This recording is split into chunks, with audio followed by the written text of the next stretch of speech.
specific cleaning needs regular jerky because I couldn't get them on their own. But I think it's kind of great. It's like, yeah, it must have cost a figure online and particularly take a long time figuring out this is the heavier goals. Most of the meetings are scheduling out. We stop very early here. She didn't want to it's like an afterthought. So before I even begin, Good morning. We are here live, and it was kind of interesting this morning. JB from Preston's probably going to be on late because, ironically, he had to fix a problem with his wife's car, which is kind of ironic since we're doing a service show this morning.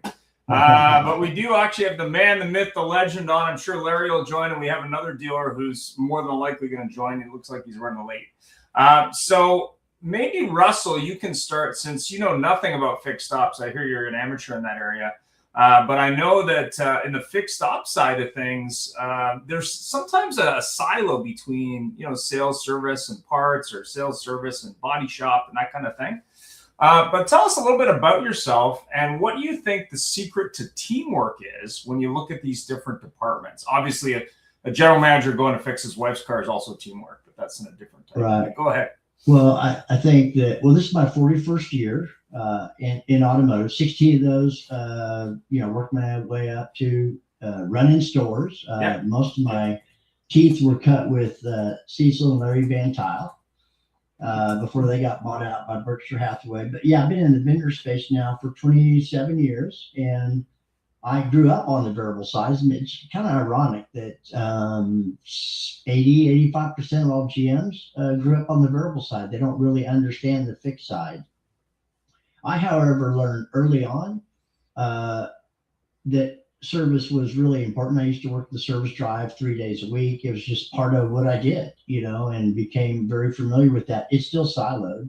Unfortunately, with all the different, you know, Zooms or clubhouses, or speed of the pack is set by the leader. And yeah, I'm not really a fixed guy, but I certainly am familiar with marketing, what works and what doesn't work to engage customers. And on the fixed side, it's critical. It's the future, fixed operations, particularly as, you know, it's like now everybody's talking about fixed operations. When you pull up automotive news, for example, in the front page, you're talking about Volkswagen bleeding, you know, sales. And it's like, okay, that's most franchises. So what are they doing? They're focusing on fixed operations, increasing that customer pay. It's a lot easier and cost efficient to retain than it is to conquest new customers. And yet they really just seem to don't get it. Here's an example. 7 out of 10 people at the time the warranty period is up have defected. Where have they defected to? Not my numbers, but NADA says that for every franchise dealer that there's 16 independents salivating, jockeying, lying, waiting, dominating, not only the search results, and but here's the two biggest defection points. Yes, there's many, but the two biggest ones are tires and oil changes. Those are the two biggest defection points. When you talk about tires, and 33% of the population doesn't even know a dealership, franchise dealer sells tires, that's a problem. That's a communication problem. And then it just is exacerbated by the experience on the website, etc., which is where most people go initially. However, that being said, 95% of the population gets their information from the same 95% of the population that has what they have or less than what they have, and they wonder why the hell they don't have anymore. They're listening to the wrong people. Culture is changing. People are adaptable and taking risk and stepping outside of their comfort zones. These are more and more talking points that we hear today. But with all that being said, it's all about the relationship and the customer experience, and with all the other nuances, right? But I talk to fixed ops directors all the time. It's like they're busy hiring and firing technicians and advisors, which is where Larry comes in to help out with that. Yeah. after they ruin that deal.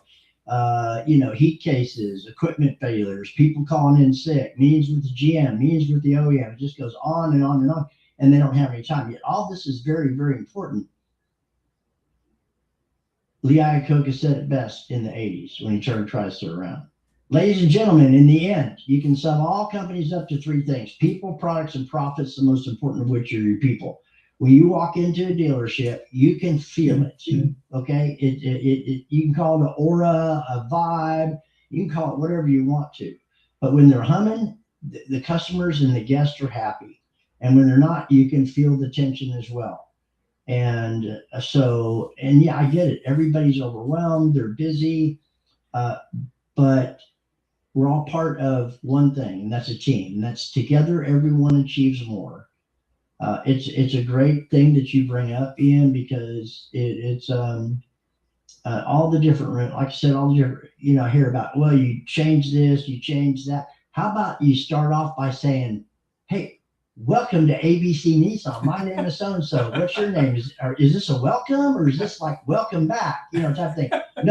No, they're not smiling. They look like shit, unpressed clothes, no name. And they tap on the window and say, do you have an appointment? Are you freaking kidding me? Yeah. So aside from all the silo thing, unfortunately, it's 5% of the dealerships that may be listening. If they got it figured out, they got it figured out. And that is, management is one thing, leadership is an entirely different thing.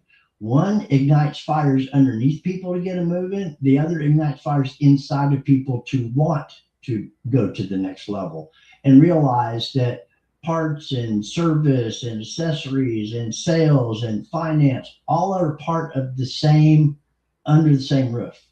100%. I mean, I remember years ago, I worked for a Honda store. They also owned a Power Sports franchise, and they also had a couple other stores, General Motors and Chrysler Dodge Jeep Ram. And in their infinite wisdom, the actual service department was in physically a different building that was several blocks away from the actual sales side. And they also did motorcycle service there. So logically, and not logically, but maybe counterintuitively, none of the salespeople ever went there. They just never went there because literally they had to drive or walk a couple blocks to get there. So I would go there on a regular basis and do something simple, which is buy the technicians and the staff their pizza all the time. And the thing that surprised me was that nobody else did that. Like nobody. It was like, what are you doing? I went to see Larry do a training session at a local dealership, and this has resonated and stuck with me ever since. Okay, because of the way he trains and how he gets people excited. Yeah, you can know everything in the world about a product and do a dismal job of selling cars. I think it's important. Don't get me wrong, very important. Or you can know nothing about automobiles and be great at relationships, and you can be a superstar. So it's really all about the relationship. Yes, the product knowledge is critical and crucial. And just adds to adds to the level of confidence and commitment. But all in all, it's still all about the customer. It's all about fact finding together. It's all about the relationship. It's like the road to the sale on the variable side. It's a process. It can be 6, 8, 10, 12, whatever it is. It's still a process. And when you deviate that process, it costs you gross, repeat, referral, CSI, and SSI every single time. So it does work. It's a proven model. I got a training manual from Ford from the 50s. It's still the same today. It's all about the customer. Please, hello. Right, Larry? Well, right, Peter? It's funny. It's funny. You mentioned the 3 Ps, and last week we had one of the guests on the show start talking about that, and it was resonated because it really is. It's all about the 3 Ps, and if you treat people properly, and I love what you said about going back and building that relationship. And Ian, you mentioned going back and buying pizza. That separation between the front of the house and the back of the house has always been a problem. But I got to tell you, because when I was selling cars, I always made a point of having good relationships with the service advisors. And I can't tell you how many times they would basically have a customer with this huge repair bill come in and be, hey, Peter, can you come back here? And I come back and they'd introduce me and I would sell a car, based upon that. Like, hey, you know what? Before you go spend $3,000 to go repair that, let me see if we can't get you out of it. But that would have never happened if I didn't take the time to build that relationship with the service advisors. And that's why, I think we're talking about today is really building a better team, but that needs to go, both sides working together. And I think you hit the nail on the head on about 5 or 6 different points. I was taking notes, right? So Larry, I know teamwork isn't important in car dealerships. Maybe you can tell us about why it is important. Well, it's really simple. It's a symbiotic relationship between variable and fixed, and yet some people do not grasp that.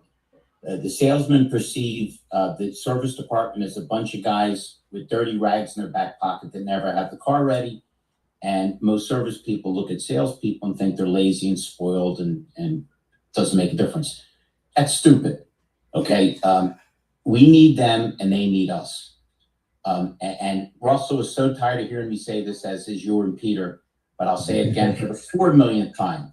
Every salesperson needs to walk the people back to service and say, these are the nice folks that are going to work on your car if I'm lucky enough to earn your business. And by the way, our oil changes and tire prices are the exact same as anywhere else, but you never void your warranty because we're an authorized dealer. We use factory parts. I lived in service. You know how damn tired I am? I was just on a program, Russell, with Demetrius a week or two ago. Oh, yeah. And I was so tired of hearing about, like, you know, the leads coming in. The hell with the leads coming in. How about the orphan owners, and how about how much business there is in service? Yeah. Listen, it's such a pleasure to have dealers and GMs be so stupid, because I'm eyeing another, vacation home, and they just make it easy for me. You were on Demetrius's program. I dialed in for 10 minutes. I'm in Florida. I'm going to interview 50 people in 2 days and do the Larry show, which you've seen, Russell.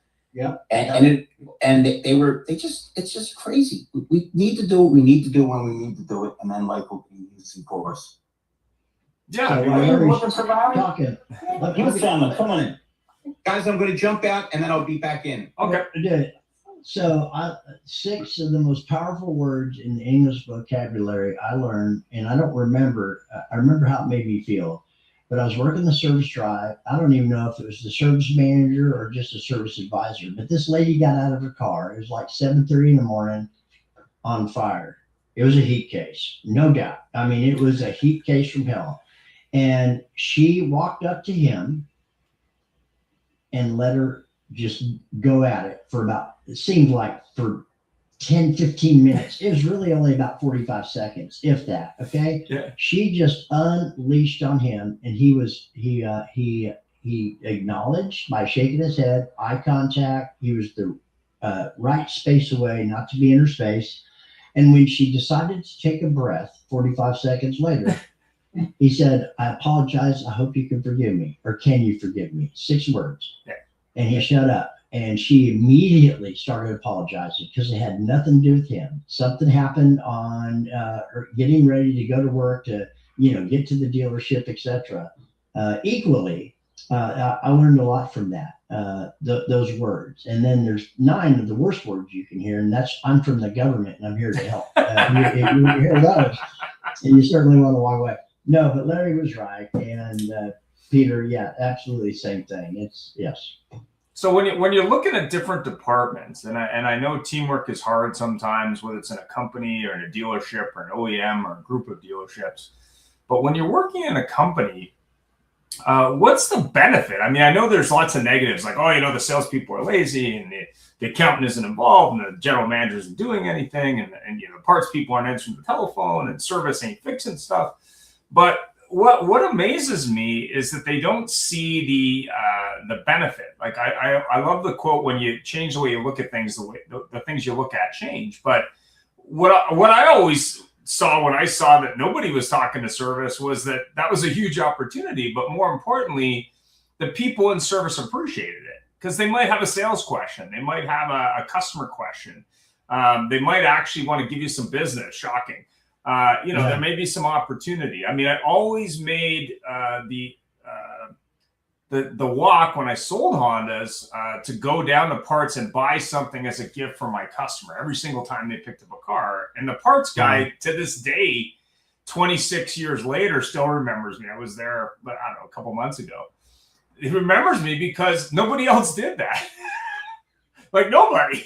So, the way I look at it is, not only are you connecting that customer to the other team who needs the help, to your point, and they deal with a lot of heat, you're also connecting the customer to them that also connects back to you. I mean, we did a show where we talked about retention, And I think it was correlated a little bit to restaurants. I think that's what that thing was, but it was like 2 service visits. But to your point, Russell, 17 other options. Yeah, you better be sure you lock in the one in your building. You know, you better be sure you do that. So, you know, Peter, what do you think about the benefit of working together in every department? I mean, you've spent some time in dealerships. Well, I think that the point about the retention is so important. And one of the areas I think dealers are making a big mistake, and I think Russell talked about it a little bit, is the independent repair shops. A lot of the customers that they're losing are losing when it comes time for tire replacement.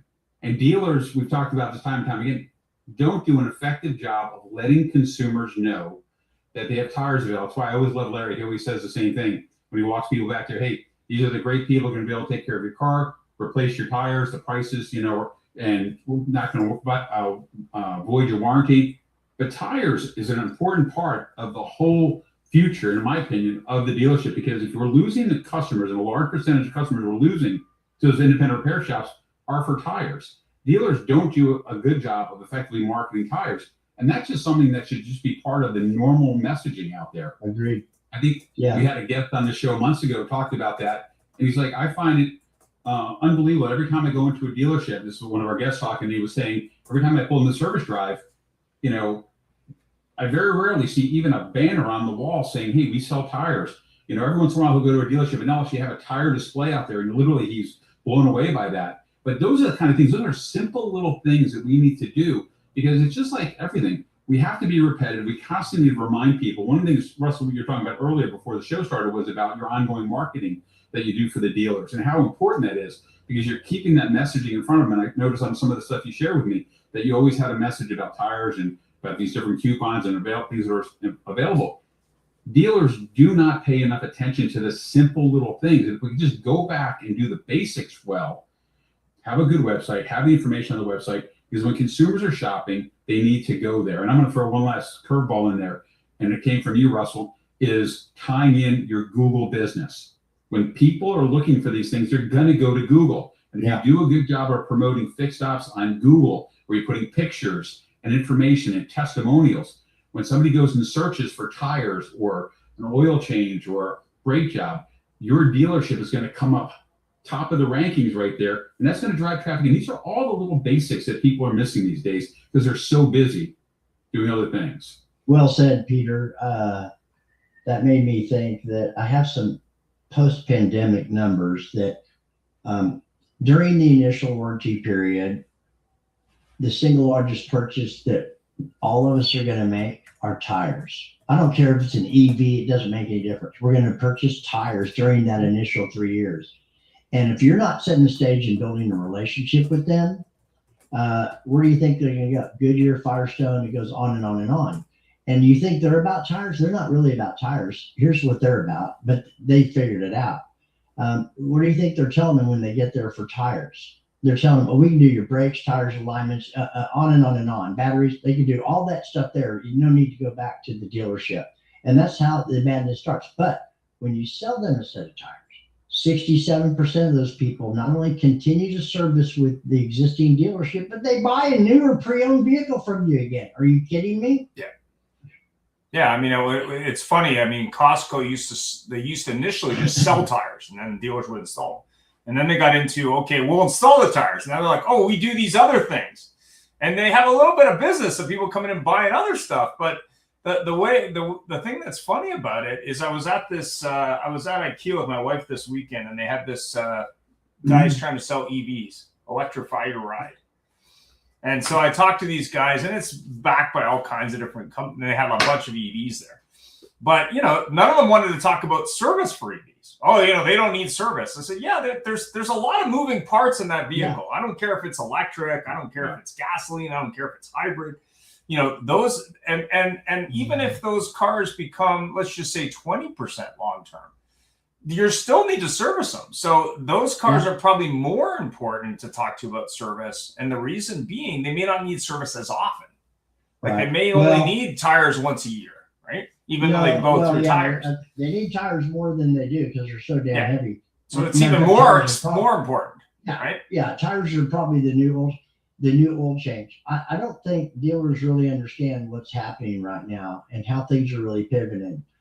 And the advantage that a franchise dealer has over the independents who actually are scrambling right now because of EV, okay, and connected services. You can only go to the dealership to have that stuff worked on, and they know everything about you.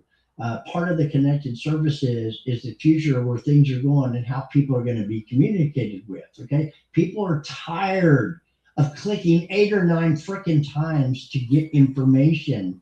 By the third click, if you're not serving up, and I want all of you listening, think of your own shopping habits because everybody is on this. Okay. Yeah. By the third click, if you're not finding what you're looking for, exponentially the exit rates go up with every click because of anxiety that you're forcing the customer to make. Why? Because the average attention span is 5 seconds because of these things. They want it and they want it now.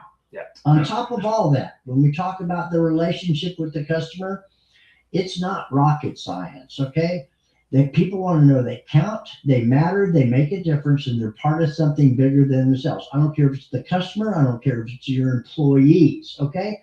And yes, there's all circumstances that happen all day long, and I want everybody to think about this as I talk about this. You go back in your life, experiences that you share over and over and over again, kind of like some of the experiences that I'm sharing right now. You go to places in your head. Maybe it wasn't the same place. Maybe so-and-so was involved that you forgot that wasn't involved last time, or whatever the case may be.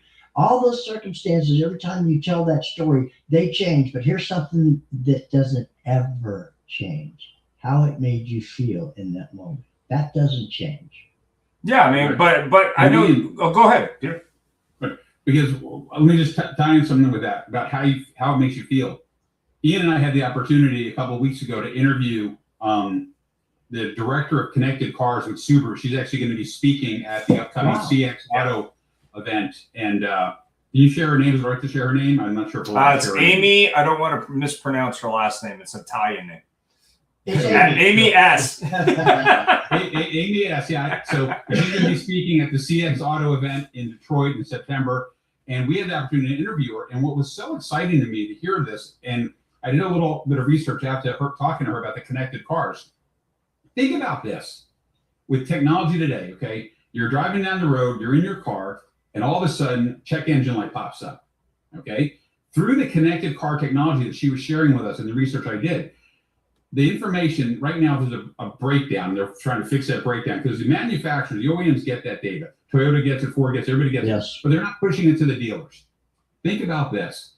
At some point in the very near future, the dealer is going to be able to reach out to the customer and say, hey, we just noticed that you had your check engine light go on.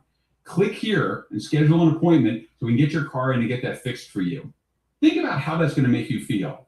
Now, we're guys, so check engine lights we just ignore, okay? People figure it out. Think about your wife's car, okay? Yeah. Your wife's car. And I'm not sure about you, but sometimes I'll go get in my wife's car and I'm like, how long has that check engine light been on? Oh, it's a couple of weeks. My daughter drives me crazy. I'll get into her car every couple of months just to drive it, just to take a look. Okay, you need to go get your brakes fixed. Oh, is that what that little thing said? Brakes need service? Yes.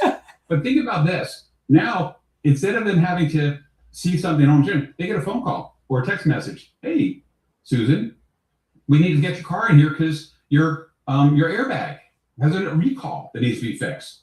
It's going to make the customer feel more connected, i.e. connected cars. But really, it shows that we do care, even if, because in the past, it's like, got a recall, maybe going to come in. So I really think technology, and especially what's going on with the phones and text messaging, getting those people back in, it's going to be phenomenal. So I'm excited about what we're going to see in the next couple of years. How about this? How about merchandising and warehouse and parts distribution?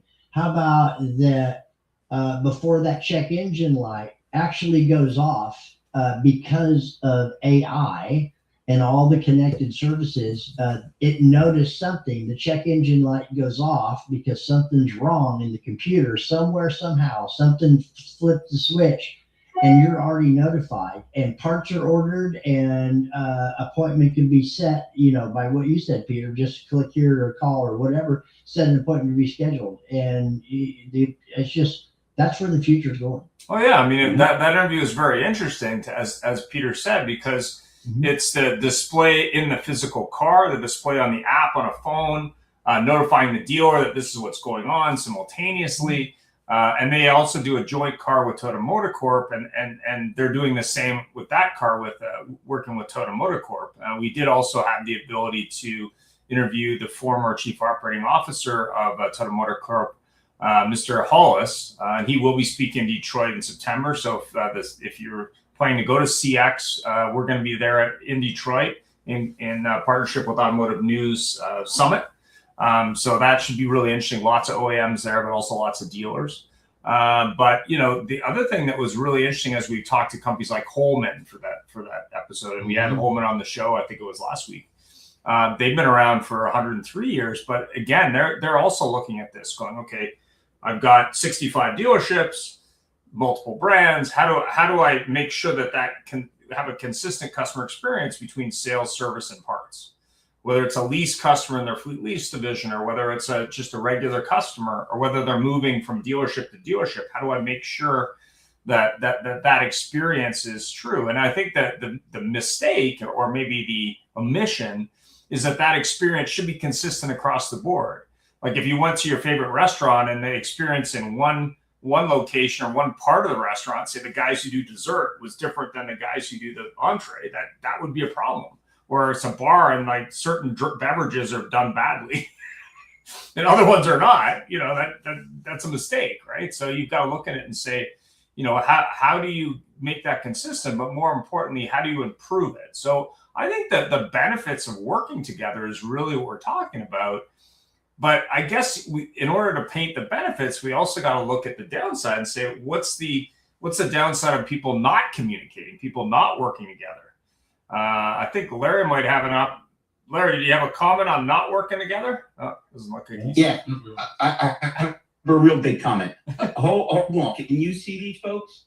I can see you. I'm gonna get a zillion people in here for 7 dealerships, okay. And the reason is they all applied. Now hold on, everybody be cool. You all applied for other jobs, right? It's okay, I'm not jealous. The reason you're here is we responded in minutes, correct? So it's the same old damn thing. If you make it clear to people, I'm engaged here, for to work with you. That's got to be sales and service. Right. For retail, that's got to be everybody. Okay. Right. But unfortunately, as I told these folks, half the country, and I'm talking about my country and your country, I don't know. It's not. It's the same thing. It's the same thing. Isn't paying any of the tax. Yeah. All right. Let me go back to making some money. Stay healthy. All right. Russell, very nice guy. All right. So, what do you think the benefit of doing it versus not doing it? And it's pronounced Yoam. So it's like, what do you think the benefit of doing it versus not doing it is? You want to start, Peter? Well, and then we want to come back, and let's talk a little bit about how to do it. Yeah. The benefit has to be done. If you're going to be a successful dealer, you've got to start from the top down and start integrating the two. Get the teams working together, building that relationship. But everybody needs to understand the purpose, okay? The ultimate purpose. The big buzzword today is CX, the customer experience. Everybody's talking customer experience. We have to create a better customer experience from sales to service, but they intertwine. It's one thing. It's not sales. It's not service. We have to bring everything together. And the only way to do that is from the top down. Fantastic. I got to play a quick message from our sponsors. 1 second. If you look at the last 4 years again, we've answered 41 million phone calls for dealers over the last 4 years with our AI platform. We've also handled over 150 million text messages. And so when you look at just those raw numbers, that's a 4-to-1, 3.5, 4-to-1 text to phone call. So I don't know. Here's what I can tell you, though. I believe that the customer wants to be met where they are presently. If that is text, voice, video call, if they want to be engaged instantly. I'm Vince Delmonico, General Sales Manager with Cruise Ford Lincoln. Larry Feldman came out and did one of our training courses. Absolutely incredible. I sat through the course myself. The engagement that our salespeople gained from it, the excitement that he brings, it was a new way of looking at things that we're already doing and how we can improve them. Love it. It's literally the best thing since sliced bread. My name's Fareed Ahmed. I'm the founder and CEO of DSMA. So why should you use DSMA to sell your most valuable asset? The answer is very simple. It's our unparalleled approach to our clients' needs and satisfaction. Remember, DSMA, we're real people doing real deals. Meta, Instagram, social, and your team is still waiting for ups like it's 1999. Let's be honest. Your market isn't watching TV commercials. They're double tapping and engaging with your competitors on social media posts. People are shopping these days for cars and servicing their vehicles in between watching cat videos. So yeah, that's if you're going to be at NDA 2027, I'm sure everyone will be. Fareed from DMSA is going to be speaking on how to buy or sell dealerships. So if you're curious about how to do that, he'll be speaking. He's one of the featured speakers for that event in 2027. So Russell, I mean, what's the benefit of not working? What's the downside of not working together? Ask me that question again. Well, what's the downside of not working together? So keeping everything the same. Like, let's not pay attention to what's going on over there. Let's just focus on pizza and what's going on this side. By keeping things the same, all it's like when we started, you and I and Peter, is that where people get their information. All of us right now.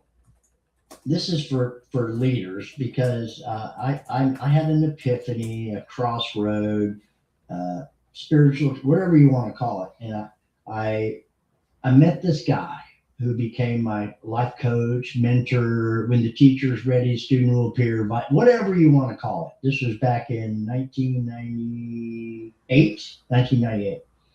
And I met this guy, and I was ready for more. And so I asked him to lunch because I'd done some networking stuff with him on the side. Phenomenal, multi-millionaire, etc. And I was just amazed by him. So I asked him to lunch, and his name is Roger. And okay. I wanted, really, ultimately, the lunch thing was to find out does his insides match what I see on the outside? Okay. And I realized that, and he knew I was ready too. So I asked him if he would work with me, and he looked at me and he said these words: Russell, are you willing to do the things that other people are not willing to do so you can have and become the things that most people will never have and never become? Yep. Those are the 5%ers. Okay. Yeah. Now, to say yes to something like that with this guy, it wouldn't work with me because he said, I'm going to get you so far outside of your comfort zone, making these suggestions, but I want you to keep something in mind, Russell. You want what I have. I don't want what you have. Okay. I'm following the people I'm following. So I'm going to make these suggestions. And as I do, they're going to be extremely uncomfortable. But listen, if you don't adhere to them and you don't at least make an attempt or call me and ask me questions about it until we get back together each time, don't call me anymore. I will not work with you. Yeah. I don't have time for it. Okay. It changed my life. The very first thing he did is he gave me a book on how to win friends and influence people by Dale Carnegie, who's the grand poobah of all self-help books today. Well, what I realized was during all this, I'll make my point, is that you and I and Peter and all of you out there watching this, at this very moment in time, we're a sum total of everything we've ever seen, heard, read, or done up until this moment. The definition of insanity, right? Everybody's going, keep doing the same thing, expecting. That's right. It is cliche, but hey, there's truth to all cliches. So the greatest predictor of future behavior is previous behavior. That's the well, okay. This happens. Take responsibility for where you're at right now. I mean, that sounds a lot easier than what is really involved of you owning every decision of where you're at right now is all because of you, and it's nobody else's fault, period. If you want a different tomorrow, the only way to get that, there's only 3 things that'll make a difference: what you read, who you associate with, and what you listen to. New input will dictate new output. Without it, you will default to all the crap that you know up until this moment. And unfortunately, you'll be getting the same crap 30, 60, 90 days, a year, 2 years, 5 years down the road. not much will change. You'll default to it's not my fault. It is your fault. If you want something to change, you need to be the change. Preaching from the mount as always. So Peter, what do you think? I mean, obviously, departments should work together in any business. Doesn't matter the business. Auto, I think, has the biggest opportunity of any business because there's usually about 4 or 5 different companies within a dealership. If they're running in different directions, that's probably not a good thing. If they start running together, not only is there synergy and overlap and growth, to Russell's point, I mean, they're doing things differently. They're going to learn something. They're probably also going to create a better customer experience. Shocking. And probably more profit and retention at the same time. I don't know, but go ahead, Peter. What do you think? Well, I love what Russell said, and I agree completely. And it brings me right to what I was saying earlier. How do we do this? Okay. Yeah. We've got dealers watching the show today. We have general managers, different people throughout the dealership. Honestly, it all starts from the top down. And I'm going to share, and I hate to age myself, but I started in the car business in 1986 with a little dealership called Reichert Ford. This is before Rhett and Fred made it into the largest Ford dealership in the country. So I got to be part of that growth process. And Rhett Reichert taught me a lot. One of the things he taught me that I always share with people to this day, he's the owner of the dealership, okay? He parks his car in the back of the service department. Every morning would walk through the service department. He would stop, talk to the mechanics, talk to the advisors. He spent time there. He's a car guy. Those guys back in the service department had such respect for him, and he had a relationship with those guys. He'd walk through, spend time with them, then go up to the front office, okay, and do his thing. The point of that is this. If you want to change things in your dealership, and you're the general manager listening to the show today, or the owner of the dealership, I challenge you, start parking behind the service department and walking through the service department every morning before you get to your office. Spend time with the guys back there. Because what they're going to see is they're going to see that you are investing in them. But more importantly, the rest of your team, just like me, I was just out of college. I'm like, Rhett, why would you park back there? I mean, you should be parked in the front, you know, and have a sign with your name on it. You got to be kidding me. This is where I need to be back here because I need to spend time. Because this is what makes the dealership. Peter, can I jump in just for a second? I'm in between interviews. I got these 4 people sitting there. It still amazes me that we don't make service appointments for our customers and greet them as much as we can in service. This way, not only don't they forget who we are, if there's ever a problem, we can fix it. Again, the more simple it is, the more we've abandoned it. Well, yeah, we talked to Ed Roberts from Beaux-Arts, and he said that not only should you make the first appointment when they pick up the vehicle, but you should make it a mobile service appointment because that enhances not only the experience, but also retention. But I think some dealers aren't even making that appointment. Like most manufacturers, at least when I sold cars, most manufacturers at least included the first oil change with any car purchase. I remember working with a General Motors store years ago. 60% of their customers never came back for the free oil change. I'm like, what did you do to not? What did you do the first time when they never came back? Like it's free. Subaru, I just left a Subaru store in Connecticut, and it's tied right into the CSI, the first service visit. All right, guys, I got to jump. Good seeing you all. No problem. Yeah, thanks, Larry. So, well, Toyota's actually starting to penalize dealers. You know, they're affecting their allocation if they don't have that first service. So it's a big thing right now. The OEMs are starting to see that, but you know, you've got to do that first service. It's critical. I think some of the most inspiring people in my life are what you just mentioned, Peter, about him parking the car in the back and walking through the service department, man. Hey, you know what? 95% of dealers don't do that. They don't. There's the 95-5 thing. It doesn't matter what industry it is. There's always the top 5%ers. And what makes them top 5%ers? You just hit the nail on the head. That's what makes a top 5%er. Someone who invests in their people, knows that, hey, you're important to me and to us, and they feel the same thing. And because they work for places they don't ever see, or it's an afterthought. They're stuck in the back, right? Well, I mean, I interviewed Brian Benstock a number of years ago now, and I asked him, how is he better than his competition? He says, I work 6 days a week to beat them, and I work the extra day to get ahead of them. So, you know, I'm looking at it going, That's interesting. But more importantly, to your point, everyone's blessed with the same amount of time in a day and the same amount of days in a week. It's how you use that time. But more importantly, how do you think outside the box and do things differently? Years ago, I worked with a Toyota store in Beaverton, Oregon that does about 600 ROs a day. And right across literally 10-minute drive, they can't even figure out the sales side of that Hyundai store in the same neighborhood. So what does that tell you? That tells you that they made a commitment and they're doing it properly, and they've been doing it properly for a long time. But I guarantee you they're constantly moving that ball forward. I mean, they were doing stuff I'd never seen at a Toyota store. I mean, they had 60 service bays, I think, which was massive for a Toyota store, in my opinion. But at the end of the day, it's really, okay, what's wrong? What can we fix? And I think a lot of it is we don't know what to fix, so we don't do anything. So start somewhere, right? Like start with, to your point, that service walk, that maybe in the sales meeting in the morning, you bring all the salespeople over to meet their counterparts. Like if they haven't done that before, do little things that matter. Meet your customer when they're coming in for a service appointment and say hello. Like you might not have seen them in 6 months or a year. I mean, I don't know what the service interval is these days, but it's not shortening generally, right? So I guess that comes up to the next question. Like, where do you start as an organization? I'm a general manager, I'm a dealer, I'm a service director. I know they have meetings between general managers and service directors, but how do they start fixing this problem? Like, where would you start? Well, I mean, I didn't know I was gonna. Peter, you want? No, you take it.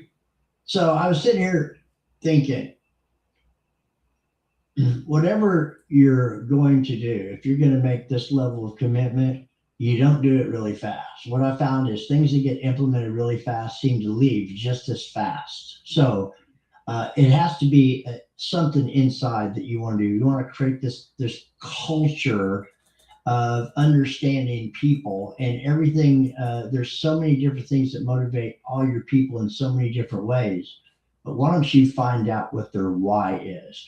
The why is way more important than the what and the how, because if the why is sustainable, the excitement, enthusiasm will be high, the level of action will be high, and you reap what you sow. It's biblical, right? Okay. So when you take your eye off of the why and the what and the how, the enthusiasm and excitement wanes, the action isn't what it once was, and the results aren't there, or they dwindle. Until somebody comes along 6 months later and reignites that why and that fire, and they get a new job, they're pumped up and excited. 6 months later, they're in the same quagmire of crap again. So I'm going to go back to Peter's point initially. It's all about the leadership. It's the person at the top. That's where it all starts. And it just means pulling your people in and let them have the opportunity to push back and to talk about what's going on, at the same time offering some kind of solutions to make everybody better. Yeah, I think that's good advice. Go ahead, Peter. But to play on that too, it reminds me of a story. There was a trainer that I worked with that did fixed off training, and I remember the story told about a stool. And it goes back to what you're saying. Find out what their why is, what's important. Ask them something silly. And what he did, he would go back into the service department and he asked the guys, okay, I'm here to kind of help improve things for you. What can I do? What can I go back to management and tell them that you need that would make your job better and help you to be a better, more happier employee? And one of the days in the dealership, they were like, we would really love to have a stool. We're standing here, it would be great to have a stool to sit on. Something as simple as a couple $100 stool was what they wanted and would make their job better and more enjoyable. Find out what they want. Try and give them a couple things. A lot of times people don't realize that you care because a lot of times you don't. I'm just being honest. But if you show that you do care by simply asking the question, what can I do to make your job better, to make your time here more enjoyable, make you more successful? You ask a simple question and be like, wow, my boss really cares about me. The owner really cares about me. What's a couple $100 here or there? You do the little things you can to make their environment better for them. You're going to have a happier employee. And it goes back to that. The end result is a better customer experience. If you have a happier employee, they're going to be smiling and dialing, doing the things they need to do. and That's the right. customers are going to be happier. And the end goal is you as a dealer, you're going to sell more, you're going to have better service retention, and everybody is going to do better. I love it. Well said. I have this strong belief that people that focus on the prize are almost always willing to pay the price. The people that focus on the price almost never get the prize. So I love your stool thing. It can, Peter, it could be that simple. Mm-hmm. Yeah, For that person. Yeah, I mean, when you think about it, it was funny. I was working with this Audi store years ago, and they had a glorious shop thing, state of the art, glorious thing. And I asked them, I said, you guys all have laptops to work on these computers, but you have a desktop as well. They said, yeah. I said, do you ever use it? They go, no. So they didn't even ask them when they built the service department what they needed. They just sort of like built it. Nope, that was the good solution. And it was interesting because, to your point, I mean, when you're looking at sort of the architecture of that, the workstations, the way it's laid out, I mean, you may want to talk to the actual team that's going to be working in that environment, right? Wait a minute. Are you really? I mean, something. Wow. Yeah. You know, and I'm gonna throw one last thing in because this was something that shocked me a little bit. I spent a lot of time last year on a project. I was working with Ford, going around and visiting stores, and we're talking about the top down. You also have to make it very, very, very, very clear, said municipal bonds, that you are going to listen. If you're going to be the owner, you can't just kind of go out there and kind of like make this appearance you're going to do this stuff. You have to be willing to listen. And there was several stores that I was in. I'm talking to the technicians because I'm all about technician retention. And I'm like, what's your biggest challenge? He goes, management doesn't listen. They don't care, you know? And I said, do you bring it up? And they'll, no, I didn't waste my time anymore. And I went back and I told the owner and the general managers what I heard. You know what? They didn't care. They really didn't. They were like, oh, we're going to fire him anyway, you know, or he's a problem child. Instead of listening to what I was saying to them, you know, and that's just my point. If you're going to listen open-minded. Take your pride, put it aside for a second, take your ego, stick it in a drawer, and realize this person, if he got to the point where he's willing to tell somebody, an outside consultant, that there's something bothering him, you've got a problem there. Yeah. Okay. So pay attention to it. It's a hard thing to do because it's just they get offended. I'm saying don't get offended by it. All I'm saying is this, and I have more than one people, you know, so tell different problems. And I couldn't believe the dealership was like, we don't care. We're going to get rid of them. Well, yeah. That's the right attitude. I mean, I remember years ago I was working for Dealer Effects, and the biggest concern the technicians had was the work that they're identifying in their MPI wasn't presented to the customer at all. Like they were happy to do the inspection, but they were like, okay, now it's crickets. So why am I bothering? And I sat there and I said, well, so are they aware of this? And they go, oh yeah. But at the end of the day, both sides weren't in the same department, weren't communicating properly. And I would say the same is true between sales and service. So the first thing I think you need to fix is the communication. But secondly, you need to identify the possible challenges, turn those into opportunities, but also, you know, actually implement some of them. I mean, probably you can't do 20 at once, but you can probably do one or two pretty easily and get the result. So I guess my question for you, Russell, is, I mean, you work with a lot of service departments that go from having nothing on their website to having something in service. You know, what's the, you know, how does that solve some of the challenges that they're dealing with from a website point of view? Like, how does that work? Well, most people are going to go to a website first, okay? Yeah. And when you have a dealer principal or general manager, the stuff that we talked earlier in your show about you not knowing who those people are, etc. That's what we wanted to do. We wanted to take people out of the 20th century and bring them into the 21st century with technology that rivals or exceeds anything they've been doing on the vertical side. But the vertical side hasn't really thought about it. You think about it. You go to their website and look at what's going on with service and parts, because that's where all 4 of their profit centers are. Keep in mind, you know, digitally versus being in the store. Yep. And it's like that's probably how their service department is being treated too. Right. Yeah, I mean, I remember years ago, I think it was a company that just dealt with parts, which is arguably like one of the most overlooked departments in dealerships. When you look at if they had a sales offer on the sales side, why don't they have an offer on the service side? But more importantly, why is it not a current offer?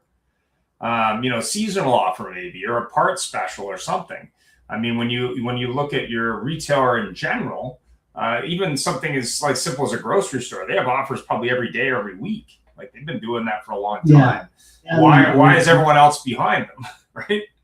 It's incredible. You see coupon specials or offers that expired 6 months ago, or that expire 6 months down the road, like at the end of December.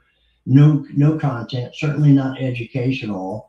Well, this is exactly how your service and parts department probably feels, where you focus all your energy on the variable side, and yet you're part of the same team. So how can you preach this team thing if the very first point of contact, which is well over 50%, people are looking for service related content, and they just want information and you don't have anything there?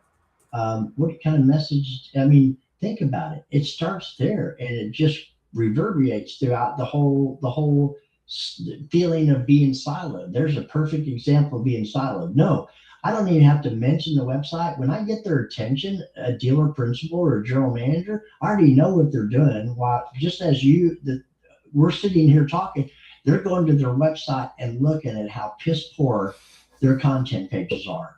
And I mean, it's ugly. Or if there's anything even there, or if it's not a 404 redirect, I mean, it just goes on and on and on. It's like they haven't even looked at it. Do you think maybe that's the same way they're operating their service department? Yeah, I mean, it's like when you go to a dealership and they talk about how great the dealership is, but there's no phone numbers or emails for any of their staff that sell anything. Like, I'm supposed to, like, I don't know, call and ask for Bobby, I guess. I mean, it's like, what are you doing? Yeah, so that's your showroom. Yeah. I used to not only work the service drive, but I used to take all of my clients. I had a go-to person, or actually a couple, and I would make the introduction. So at least there's some familiarity there. And then most of the time, even back in the 80s, and not still schedule an appointment for the first oil change. I didn't understand everything was going on, but I damn sure knew after you bought the vehicle, we're here to help you service it too. And we want you to be comfortable and familiar and extend the experience that you just had on the sales side. Yeah, I mean, if you have nothing, you got probably no results. If you have a lot of challenges, you can turn those into opportunities, but you should probably start by listening. So we're almost out of time today. Peter, did you want to start with final thoughts? You want me to start? What do you want to do? You can do final thoughts first. Yeah, so we're talking about CX, so we'll be dropping some portions of interviews as we prepare for that. We're going to be doing a number of shows coming up we're actually doing a really interesting one with accountants to talk about, expense costs that people aren't looking at. We're also doing one on websites coming up and technicians coming up. So if you do have technicians or need technicians or want to retain them, on the website side, we're going to be talking about what customers are looking for in 2026. For CX Auto, you can get your tickets online. Of course, thanks very much, Russell, for being on the show. I appreciate it. So, Peter, go ahead. Well, Russell, again, it was nice to finally meet you. We've talked. You too. And looking forward to having some more conversation with you. It's great having you on the show. Great content. Sorry, but the final thought is really, guys, it starts from the top down. Spend the time with your people and invest. One of the shows we have coming up is about technician retention. Technicians are gold right now. Every dealership I talk to, they need technicians. Take good care of your technicians, and they will take care of you. So looking forward to seeing you all in the future. Again, Russell, thanks again for all your time today. And as always, if you ever need anything, feel free to reach out to Ian or myself. We can put you in touch with any of our guests we've had on the show previously. And you can always see the previous shows on YouTube. Yep. So, Russell, any final thoughts on, I guess, listening? I'm humbled, honored, and thankful for the opportunity. It's amazing how Peter just brought it all. Thank you. It was a real pleasure meeting you as well and spending time with you and Ian both. And all of you out there listening, Peter just brought it all home. I mean, we started out, it starts at the top, and we ended the program with it starts at the top. And I hope all of you got something out of it. I did, just to be able to spend some time, share some of the thoughts that I have, but I've really enjoyed my time with you, Peter and Ian today, and all of you out there. you're somewhere out there.